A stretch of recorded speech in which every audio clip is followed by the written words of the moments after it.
কথা শুনবেন না, 1 মাস পরে সরকার পতন আন্দোলন শুরু করবো। এখন ডাক দেন, দেখেন সমন্বয়কদের পিছনে 1000 মানুষ পান কিনা। এখনো ওই জায়গায় আমরা মনে করি যে রাজনৈতিক ঐক্যমতের ভিত্তিতে নাগরিকদের অংশগ্রহণের মধ্যে দিয়ে এই সরকারকে জাতীয় সরকারের রূপ দিয়ে 2 বছরের জন্য সরকার চালাতে হবে।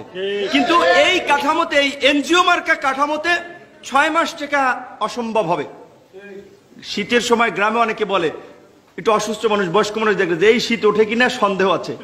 তো এই কাঠামোতে যদি সরকার থাকে তাহলে 6 মাস যায় কিনা সন্দেহ আছে।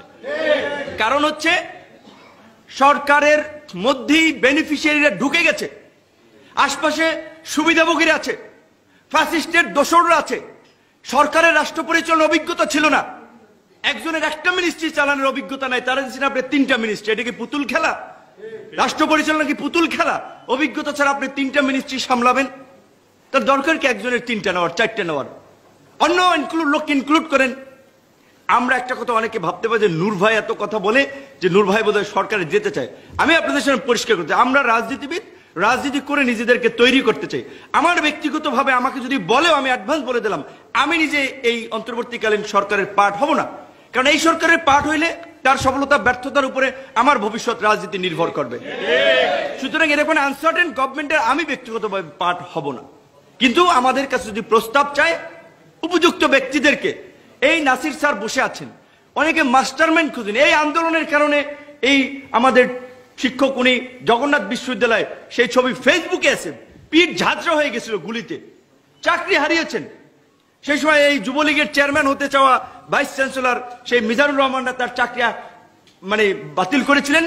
এখন পর্যন্ত বোধহয় আদালতের লড়াই ফাইট করেও এই 18 থেকে এই পর্যন্ত চাকরিতে বোধহয় এখনো সময় ঢুকছে, বেতন টেতন ক্লিয়ার হয়নি। তাহলে ওনাদের মতো ব্যক্তিদেরকে এই সরকারে নিতে হবে।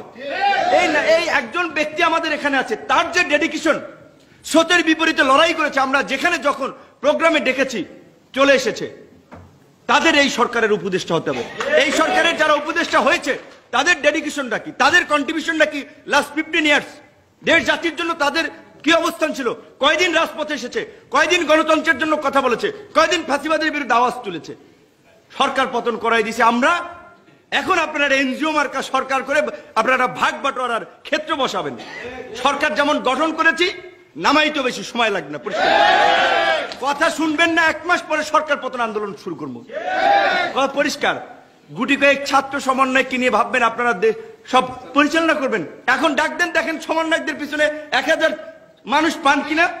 ডাক দেন, একটা প্রোগ্রাম ডাক দেওয়ান, দেখেন 1000 মানুষ থাকে কিনা। এটা কি মানে চারটিখানিক ব্যাপার? মনে হয় যে কয়েকজন ছাত্র ডাক দিছে আর এইভাবে রেজিস্ট্যান্স হয়ে গেছে, এইভাবে একটা গণ আন্দোলন হয়ে গেছে।